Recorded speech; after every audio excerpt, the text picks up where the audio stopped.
in your seats and quiet and on time. This is awesome. I don't have to wave my arms around.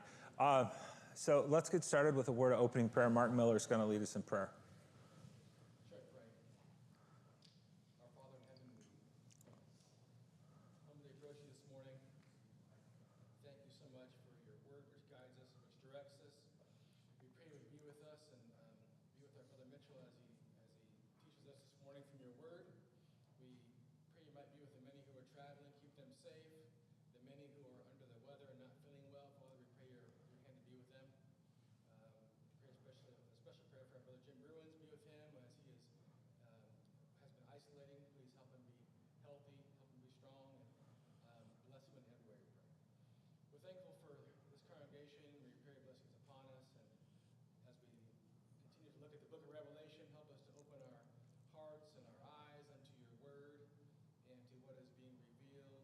And we pray you be with Mitchell as he leads us today. Forgive us of our sins, we pray. We pray your continued blessings upon us in every way. In Christ's name we pray. Amen. Amen. Thank you. Okay, it's week 13. I was supposed to be done at week 13, but I'm not. So the elders and Ben and Caleb have graciously given me the month of April as well, but it does mean I'm going to have to move quick. So I use this slide every week. It's okay if you disagree with me. This morning, I'm going to tell you what I think things are, and it's okay if you don't agree with me. I do not have all the answers. So we are in the fall of Babylon, and this morning we're going to discuss a majority of the fall of Babylon, and next week, hopefully, we'll finish it up. We're really getting to kind of the end of the main message for the 7 churches of Asia. Okay, so last week we discussed Armageddon.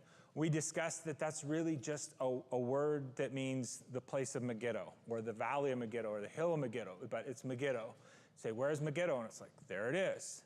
It's on the edge of the Jezreel Valley, and the reason why this place is referenced is because it's a place where famous battles happen. There's tons of battles in the Old Testament that happen there. It's a great place of where there's battles that lead in decisive victory. It's the place of decision. It's where things get decided. And we talked about Joel chapter 3, the same kind of thing, the valley of decision. So it's just not referring to a specific battle that's going to take place. It's talking about this is the place of battles. Okay, so then after that, the 7th bowl was poured out. And this is a big deal because it kind of completes the section. The bowl of wrath gets poured out. The king, and we talked about how that it's very similar to at the end of the 7th seal. I'm trying to go quickly, I'm sorry. But when the 7th bowl was poured out, it said that there were great flashes of lightning and sounds of peals of thunder. And there was a great earthquake. It's the biggest earthquake ever. And the great city, Babylon the Great, was split in 2. And she was given her cup of God's wrath. The islands and the mountains ran away, and huge hailstones rained down, and the men blasphemed God because of the hailstones. And this is another example where obviously this isn't literal. We're not actually looking for islands and mountains to run away. These are word pictures. It's symbolic. So when we say, well, we're waiting for huge hailstones to rain down upon the earth, it's like they happen right after the mountains run away. So it's a word picture. It's not obvious. So this is where we're going to start getting into the last bit of the material from last week and get into this week. So we've talked about a great city back in chapter 11 and its destruction. And that great city was the city that was mystically called Sodom in Egypt and where our Lord was crucified. It's like, where was Jesus crucified? Jesus was crucified in Jerusalem or right outside the city gates. So that great city was Jerusalem. But now we got into a great city that was split, Babylon the Great. And the big discussion is whether or not it's the same great city or it's a different great city. Very controversial. So we'll talk about that this morning, and I'll tell you what I think it means based upon the evidence that I'll depict for you. If you don't agree with me, it's okay, because, lots of people have different opinions on this, but I'll tell you what I think it means. Okay, so we're going to get into chapter 17 now. We're going to read chapter 17 and start discussing it, because chapter 17 has got a lot of keys that are going to help us unlock this book. Okay, So could I get a volunteer to read Revelation 17, 1 through 7? Okay, thank you, Caleb. Then one of the seven angels who had the seven bowls came and spoke to me, saying, "Come here, and I will show you the judgment of the great harlot who sits on many waters, with whom the kings of the earth have committed acts of immorality, and those who dwell on the earth were made drunk with the wine of her immorality. And he carried me away in the spirit into a wilderness, and I saw a woman sitting on a scarlet beast, full of blasphemous names, having 7 heads and 10 horns. The woman was clothed in purple and scarlet, and adorned with gold and precious stones and pearls, having in her hand a gold cup full of abominations and of unclean things of her immorality. And on her forehead a name was written, a mystery, Babylon the Great, the mother of harlots, and the abominations of the earth. And I saw the woman drunk with the blood of the saints and with the blood of the witnesses of Jesus. When I saw her, I wondered greatly. And the angel said to me, "Why do you wonder? I will tell you the mystery of the woman and of the beast that carries her, which has the 7 heads and 10 horns." Okay, and I'm going to read 8 through 14. Then the beast that you saw is not, and is about to come up out of the abyss and go to destruction. And those who dwell on the earth, whose name has not been written in the book of life from the foundation of the world, will wonder when they see the beast, that he was and is not and will come. Here is the mind that has wisdom. The 7 heads are 7 mountains on which the woman sits. And they are 7 kings, 5 have fallen, 1 is, the other has not yet come, and when he comes, he must remain a little while. The beast which was and is not is himself also an 8th, and is one of the 7, and he goes to destruction. The 10 horns which you saw are 10 kings who have not yet received a kingdom, but they received authority as kings with the beast for 1 hour. These have one purpose: they will give their power and authority to the beast. Then these will wage war against the Lamb, and the Lamb will overcome them, because he is Lord of lords and King of kings, and those who are with him are called the chosen and faithful. And could I get a volunteer to read 15 through 18? Thank you.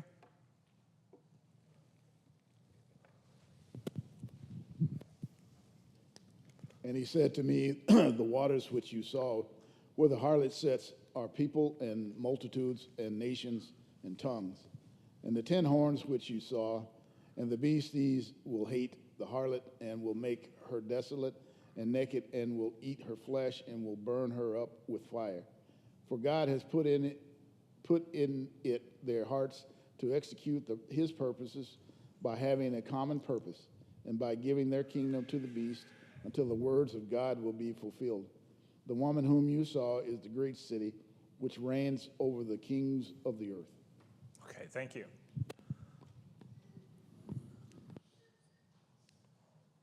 Controversy ahead. So I would love to spend several weeks on tell you what other people think this means, but I'm running out of time. So I'm going to tell you what I think it means and give you a couple of options. And if you disagree, it's okay. Let's have a good discussion about it. But here's what my study has kind of outlined. In order to look at chapter 17, what we're really going to do is we're going to look at it a little bit in reverse. We're going to figure out who the harlot is by the descriptions that are given about the harlot, and that'll tell us who the harlot is, and then we can kind of figure out the other stuff from that. So there's a lot of things it says here, and we'll go to those, but I'm going to highlight the last 2. The 7 heads are the 7 mountains on which the woman sits, and the woman who you saw is the great city which reigns over the kings of the earth. Okay, what is the city upon 7 hills? The city on 7 hills, what city is that? Rome. If you Google city on 7 hills, you will find tourist advertisements for the city of Rome. Okay. What city was in charge of the Roman Empire when John wrote this book? Rome, exactly. So, I already said that. It's the city of Rome. Now, here's a distinction I'm going to make, which is pretty obvious, but I want to make it because some people blur this a little bit. We're not talking about Roman Empire. The harlot is the city of Rome. The Roman Empire is the beast. They're not the same thing. And we'll talk about that, and I think it'll become clear as we get into this. They're not the same thing. If you disagree, it's okay. I'll tell you the evidence that I'm using for this, and then we can talk about it. Okay, so the 7 hills of Rome is a common phrase. This little picture up here has the 7 hills named. If you go to Rome, there's a little sign on each of the hills tells you that that's the hill you're on. And this isn't a new concept. Going way back to before Christ in 19 BC, Virgil wrote the Aeneid. And when he wrote the Aeneid, and this is like 80, 90 years before John wrote this book, he talks about this. He talks about Rome will match earth's power and heaven's will and encircle 7 hills with a single wall. And that's not the only quote. Tons of ancient authors call Rome the city on 7 hills. It's kind of like we're the Jet City or we're the Emerald City. They're the city on 7 hills. Again, just Google it and you'll see lots of advertisements for the city on 7 hills is Rome. But this got it for me. This is a coin. This isn't a valuable coin. This is a little bronze coin that equals a quarter of a denarius. And it was minted in 71 AD under Vespasian. Do you see what that is? This is the description from the website, which is a coin collecting website. You see the 7 hills? Count them. The goddess Roma. The goddess Roma is the personification of Rome. She's like the god of the city of Rome. She's like their mascot god. And there she is on a coin sitting on 7 hills. Huh. What is he talking about? And the SC stands for by decree of the Senate. That's what that means if you're wondering. And there she is. Like, okay, well, you found 1 coin. Oh, going back, sorry. No, it's not a common coin because, again, it's not a valuable coin. It's not like some gold thing that you'd want to have in your collection. It's a little bronze coin that was minted within a few years of when this book was written. And it's got Roma sitting on 7 hills. How was the harlot portrayed? She's sitting on 7 hills. Now, I got a ton of commentaries at home, and not a single one of them say anything about this coin. And I'll tell you why I think that is. It's because of the internet. Because without the internet, and without being able to go on to the numisticist, that's what a coin collector's called, websites and search for stuff, you'd have never seen this coin. They've got several of them at the British Museum, but they're not on display, they're in the back. So unless you had access to somebody's coin collection and just so happened to have studied Revelation 17 and saw the coin, you'd have never thought of that. So when we talked about the historian that we read, the church father that we talked about a couple of weeks ago, when we talked about Irenaeus probably never saw this coin because he lived hundreds of years later. And you're like, well, it's only been 100 years. How many of you know what a wheat penny looks like? Okay, only about half of you. Wheat pennies are about 50 years old. Buffalo nickel. How many of you ever seen a buffalo nickel? The same half. So in another 50 years, none of us will know what a wheat penny is or a buffalo nickel, and both of those things are way more common than this coin. But here's some other examples. It is considered rare in that they think only 1 mint made this coin, and it was only made during the time of Vespasian. But this coin is why I think more and more about when I talked about the Roman coin with the gods on it as what I thought the mark of the beast was. I think there's a lot of good evidence to show that a lot of these symbols that John is using are straight off of the back of Roman coins. Because that would be something simple for them to have a description of something and then they see this coin. Like if someone was standing around and said, well, I have no idea what this harlot is, Babylon the Great, that sits on 7 hills, and then someone pull out this coin. They're like, huh, okay, that'd do it for me. It did it for me, honestly. I'm going to pause for a second, take a breath. Questions or comments about this? How many of y'all have, yes, go ahead. If it was so obvious, it wouldn't be a mystery to the Romans either. It goes back to like the parables that Jesus did. The parables are so obvious to us, but unless you ask Jesus questions, you wouldn't know what the parables were about any more than someone, and if they said, what is he talking about? He's like, he's talking about Babylon. It's like, I think it's that level of, it's out in the open and it's obvious to people who read and know, but it's not obvious to everyone else.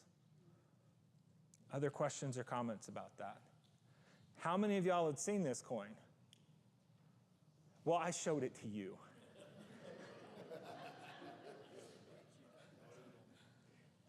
Yeah, you can buy one of these about $3,000 or $4,000 since it's reasonably rare, but it's just bronze. But anyway, let's keep going, and we'll have more time to discuss this.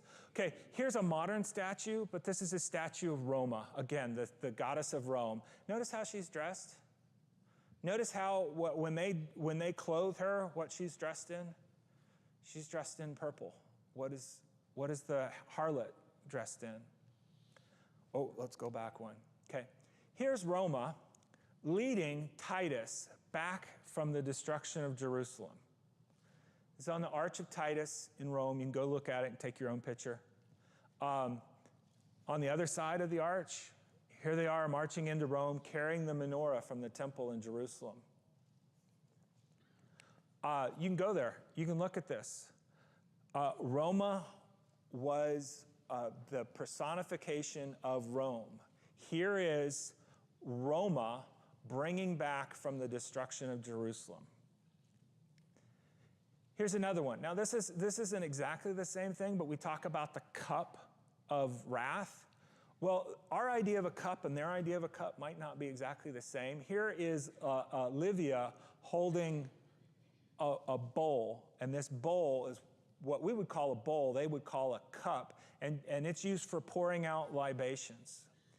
Now, remember this when we get into chapter 18, and you'll see some of this similar imagery. Because Livia was the queen, when we get to chapter 18, you'll see, under Augustus. She was Augustus's wife. But let's keep going. She sits on many waters, and it tells us in verse 15 that the waters which you saw where the harlot sits are people and multitudes and nations and tongues. So you say, if it sits on many waters, it's got to be an island. It's like, well, no, the waters are peoples and tongues. The Roman Empire controlled the entire Mediterranean world, the known world at the time. The woman is clothed in purple and scarlet. And again, the goddess Roma is depicted in purple most of the time. Adorned with precious stones and pearls. Yeah, the goddesses are typically adorned in precious stones and pearls. Gold cup full of the abomination of unclean things in her hand. Again, I showed you a picture of Livia. It's not Roma. But again, when we get to next week and we talk about the widow, I think some of this will be made clear. Drunk with the blood of the saints. Well, Nero started persecuting Christians in earnest when he blamed Christians for the burning of Rome in July of 64. So there was a Roman persecution, and it started as early as when Nero started it. Now, there are going to be periods when Christians aren't persecuted, but under Nero, they definitely were. Remember, if you go to the book of Acts, you'll see that Aquila and Priscilla were forced to leave Rome, not at the exact same time, but Christians weren't exactly free, as it were, back then. And the woman sits on the beast. Rome was the capital of the Roman Empire. So that is the first part of the discussion on Rome, the city of Rome, not the Roman Empire. The city of Rome is the harlot. Questions? Anyone would say, no, I don't believe it. I still think it's Jerusalem or the old city of Babylon. Roger. Verse 16, the 10 horns which you saw and the beast, these will hate the harlot and will make her desolate and naked. So was there a time in Roman history where they rebelled against the woman on the coin?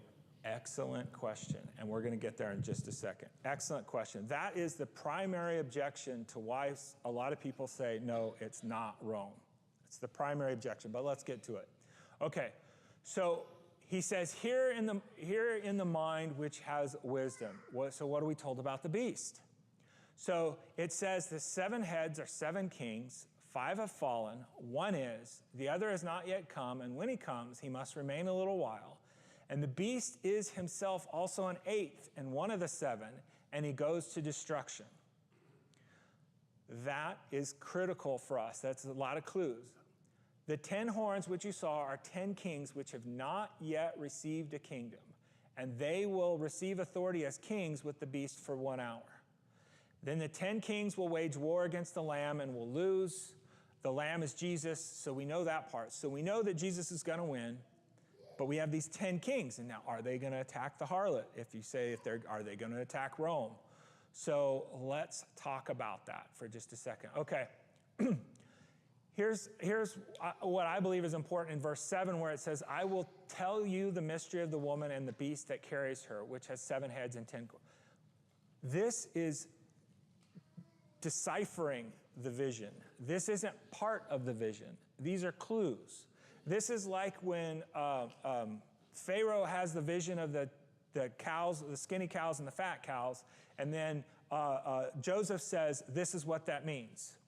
This is the angel telling John what this stuff means. And this is going to help us date the book and figure out what he's talking about. So here are, as a list, the common list that you find of the first 10, 12 emperors of Rome. So let's look at this, and I've got option 1 up in the corner. I'm going to show you 3 options about what people think. So the first one is the first 5 have fallen, say 1, 2, 3, 4, 5. That means that Nero is the one that is. And then a lot of people say, okay, so when Nero committed suicide, he did not have a legitimate heir to come and take over. So did he have a kid? Well, yeah, but it was a little kid. A little kid wasn't in a position to take over the Roman Empire. So Galba, Otho, and Vitellius fought it out for a little over a year and a half. And most people are like, none of them reigned more than about 6 months, and it was really just a civil war. And then Vespasian took over. So he's the one that has not yet come, and when he comes, he must remain a little while. But you notice that he reigned for 10 years, so you're like, oh, is that a little while? And then they'll say, okay, well, Titus is the beast himself because he's the guy who was the general in charge when Rome destroyed Jerusalem. So this is option number 1. Option number 2 is similar. It says the 5 have fallen, 1 is. It says, okay, well, Nero is still the one that is when the book is written. And then the one that has not yet come, and when he comes, he must remain for a little while. It must be Galba, because Galba took over from Nero. And then, then we're going to leave these guys out because they really didn't reign very long. And then we'll say Vespasian, who was the emperor when Jerusalem was destroyed, he is the beast, is himself also the 8th and one of the 7. So a lot of this ties around the destruction of Jerusalem. Okay. The third option is some people say, well, Julius Caesar was not an emperor. He was a dictator who was killed on the Ides of March. You remember from your Shakespeare class, Et tu, Brute, and Brutus and all of them stab him in the Senate. He wasn't an emperor. He was a dictator, and Augustus was the first emperor. And so then you say 5 have fallen, and then you say, oh, well, those 3 guys in the middle don't count. And you say, so the one that is Vespasian, and Titus is the one that has not yet come. And when he comes, he must remain a little while. And Titus, when he got back to Rome from destroying Jerusalem, he only reigned for about 2 years because he got sick and died. He wasn't murdered. He got sick and died. And Vespasian has 2 kids, Titus and Domitian. So after Titus dies, Domitian takes over. Domitian is Titus's little brother. So then that makes Domitian the beast that was and is not, and himself also an 8th, and is one of the 7, and he goes to destruction. And you're like, what does that mean? He's one of the 8th, but he reigns and he doesn't reign. Well, so when Nero died and there's this civil war, actually Domitian was in Rome this whole time, and he was a hostage for a while. But when Vespasian decided to return from Judea to take over the throne and leave Titus to destroy Jerusalem, he actually waited 6 months. It took him 6 months to get back to Rome. Why did it take him 6 months? Rome can't feed itself. This is important. Rome can't feed itself.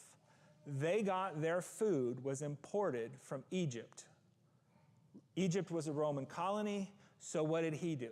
He went to Egypt and secured the Roman food supply, so if they didn't accept him as emperor, they wouldn't have any food. So what happened is Domitian was put upon the throne in place of Vespasian until Vespasian could return to Rome. So he was on the throne in Rome, but then stepped down when his father got there.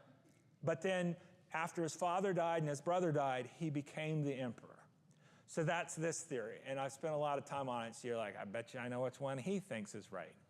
I think this makes sense, but again, if you think it's Nero is the one that is, I'm not going to argue with you. But it does point us to within about 20 years. It's not something in the distant future. It points us to 5 have fallen, 1 is, and there's going to be 2 guys after that. And this is where it fits. It fits right in here. It doesn't fit in the distant future when we have to come up with a new Roman Empire with 5 new guys that fall, and then don't forget the mountains have to run away and the islands have to run. This fits with the 1st century. I'm going to take a breath. Questions? Yes, go ahead. So I guess from a Jewish perspective, I understand why Jerusalem is so important, but from a Christian perspective, do they just care about Jerusalem so much because of their heritage, or what's the significance of that? Because I feel like they're trying to move away from Jewish customs, and that's not. I don't know. I guess I kind of don't understand what the connection is there with it being so important. Okay, so important to people today or important to them back then? Okay, let me see what my next slide is, see if it answers all these questions. Okay, well, we're going to have to go, yeah. I was going to tell you this in 20 minutes, but we only have 10 minutes, no. I'll just go ahead and answer the question. Okay, what I believe what's going on here is that the churches all around in Asia see that the center of Christianity, which was in Jerusalem at the time, is looking at imminent destruction. And they're like, what does that mean for us as Christians? Because isn't God going to protect us? And I think the book of Revelation, and again, I've got slides for this next week, not today, but the question's asked. I think what we're seeing is that the Holy Spirit through John is telling them, Jerusalem, the city, is getting destroyed for its actions and what it has done and persecuted Christians. But rest assured, the one who's doing the destruction, the Roman Empire, is also going to see their destruction because they have also not followed God, and they have also murdered prophets and saints, and it's the center of pagan worship at this point. So I think the message is, yes, we see that Jerusalem's getting destroyed. It's part of God's plan because of Jerusalem's and the Jewish people's rejection of Jesus. And then Rome is also going to be destroyed. I think that's what it's saying, and I want to talk about that more next week, but go ahead, Roger. I just want to add to what you've already said, which I'm with you 100% on that. But after the church started to when Jerusalem was destroyed, they were constantly having a problem of, in Acts 15, they sent people there for a conference to find out whether or not you had to be circumcised. There was this collection of Jewish Christians that still had a very strong tie toward Jerusalem. I think when that city was destroyed, that's when God finally said, all right, there is no half and half anymore. It's Christianity only. And I think that's why the city was so important. The apostles stayed there. They looked at the majority of the apostles stayed there. It had a idea of being like a central headquarters, which it was never meant to be. Yeah, I like that. Thank you very much. Okay, so there was an objection raised about, okay, so what about these 10 horns, which are 10 kings? Okay, so a lot of people think that these kings are going to be additional Roman emperors and wonder why the emperor would hate the harlot if the harlot is the city of Rome. This is one of the primary objections. So I don't believe the 10 kings are Roman emperors. I believe the kings are not emperors. They are kings of lands that were once part of the Roman Empire. That's what I think they are. So in order to discuss this, I got to give you 400 years of Roman history in one chart, and I forced myself to do it in one chart.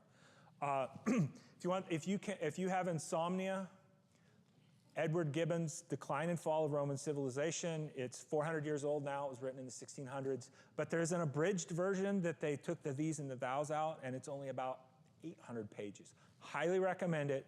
It's where I get all this stuff from.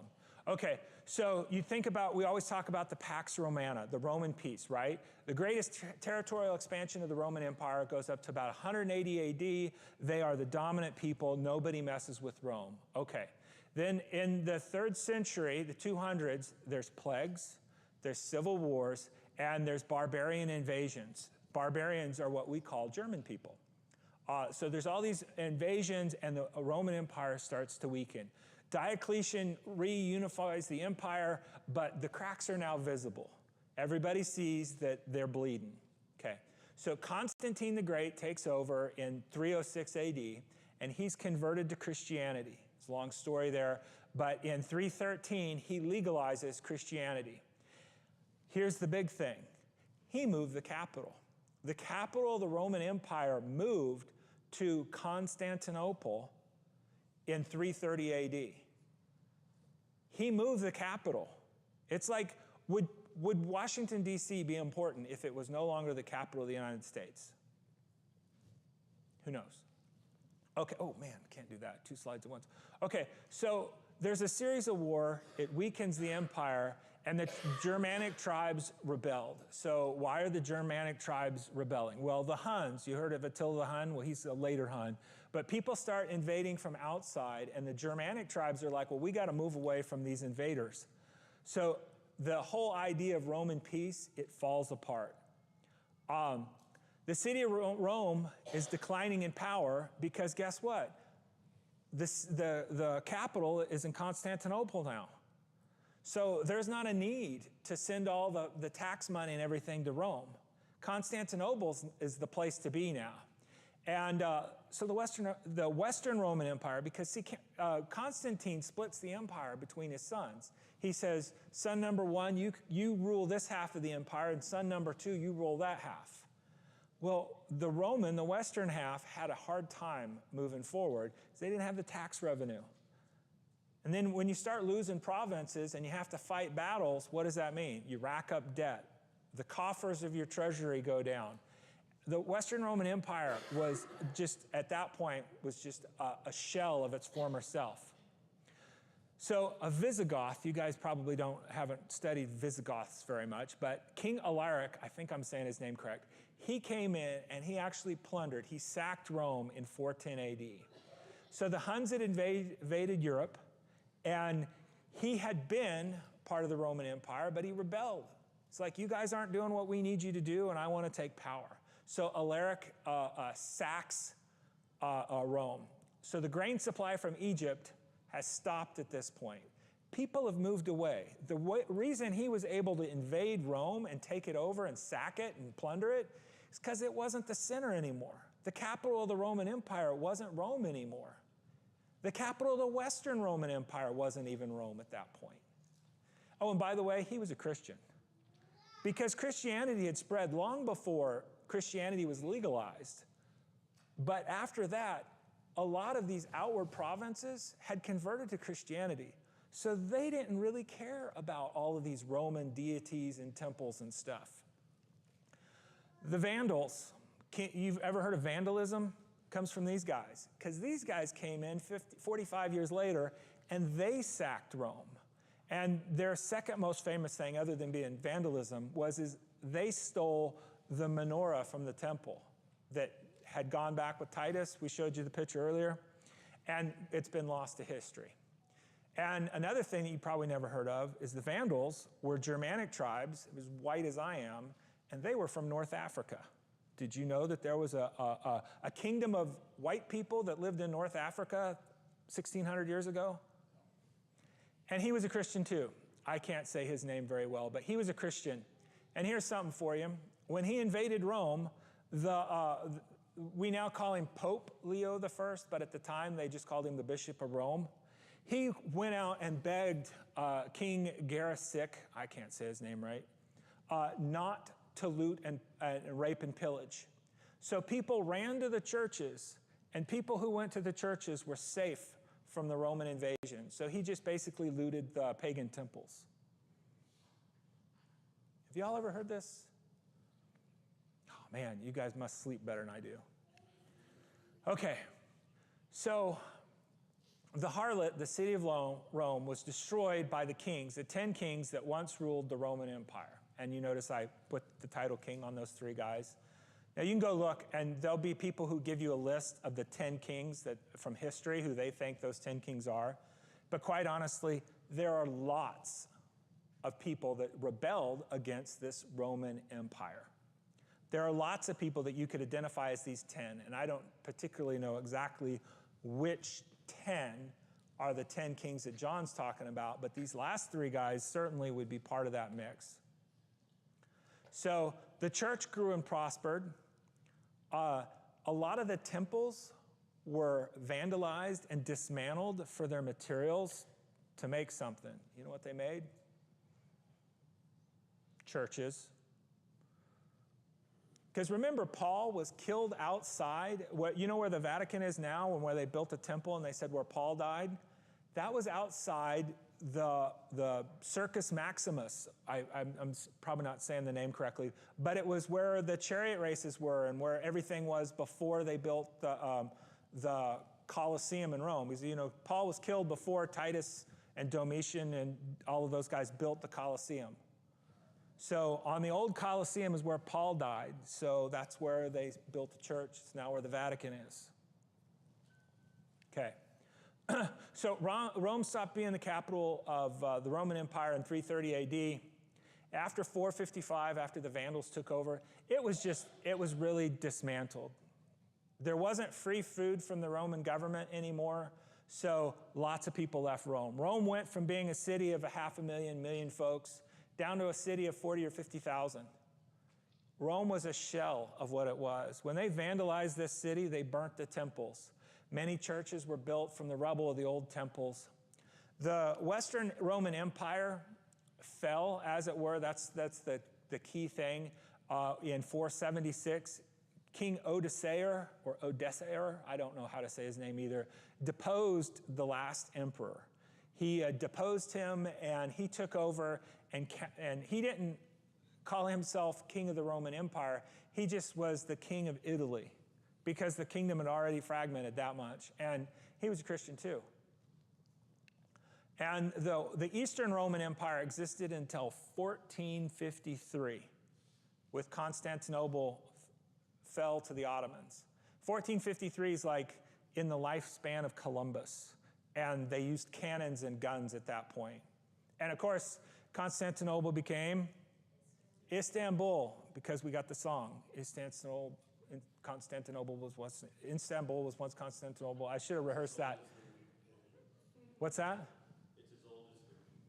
It's as old as the wheat penny. Yes, it's as old. The song is as old as the wheat penny. Yes. Okay. So I'm going to take a breath, take a drink, and I would really appreciate if y'all had questions.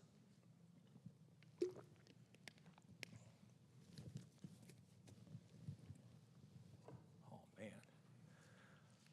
Oh, let's go back. Man, there we go. Okay, so this is kind of what I was saying earlier when Caleb asked the question. The first great city that's talked about and its destruction is Jerusalem. Now, most people who write commentaries say there's only one great city, and they argue about either whether it's Rome or Jerusalem. And I'm simply saying they're not the same great city. When he talks about the destruction of these great cities, he's talking about two great cities, Chapter 11, he was talking about Jerusalem. And I think here in chapter 16 and 17, he's talking about Rome. There are commentators who agree with me because that's where I got the idea from, but I don't think it's one city. I'm not going to say the whole book of Revelation is talking about this one thing. I'm saying the book of Revelation is talking about a couple of things. The church in the 7 churches of Asia are seeing these Roman armies march through. They're seeing the turmoil, and they're seeing the impending destruction of Jerusalem. And they're saying, what in the world is going on? I thought Jerusalem was a Christian city. I thought that because Christ was there, it was going to be protected. Aren't the Jews the people of God? And the book of Revelation is saying, Jerusalem is going to be destroyed because of the sins that have been committed there. Jerusalem killed our Lord and Savior. Jerusalem is going to be punished. But the punisher, the Roman Empire, and its capital, Rome, is also going to be punished. Okay. Let me ask you a couple of questions. You all know the answers to this one. When Jerusalem was destroyed in 586, who destroyed it?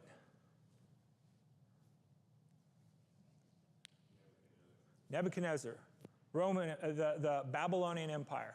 So the Babylonian Empire lasted forever, right? No, Daniel prophesied that the Babylonian Empire is also going to be destroyed because it was used as a tool to destroy Jerusalem, and it shall also face destruction. So the Babylonian Empire was destroyed. Who destroyed the Babylonian Empire? The Persian Empire. The Persian Empire was a tool to destroy. Now, you go back to that vision in Daniel with the statue, gold, silver, bronze, iron, clay, and going to be destroyed by the church. That's what happened. The Babylonian Empire was destroyed by the Persian Empire. The Persian Empire was destroyed by the Greek Empire, and the Greek Empire was destroyed by the Roman Empire, and the Roman Empire dissolved, fell apart, and killed itself, and what was left was the church, and the church still reigns because Christ reigns eternally.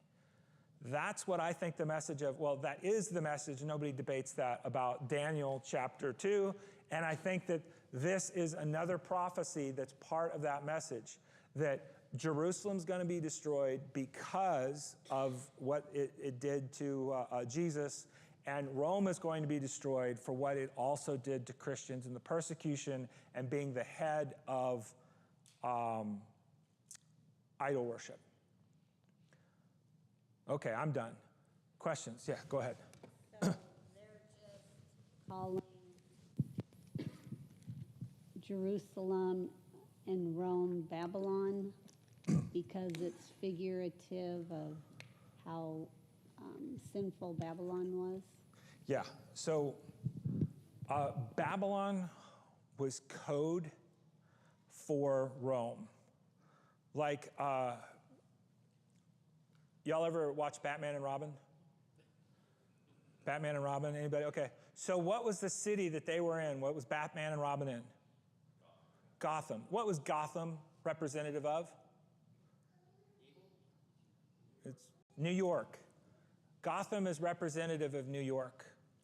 Just like when so somebody talks about Gotham, they're talking about New York City. When somebody talked about Rome, they said Babylon.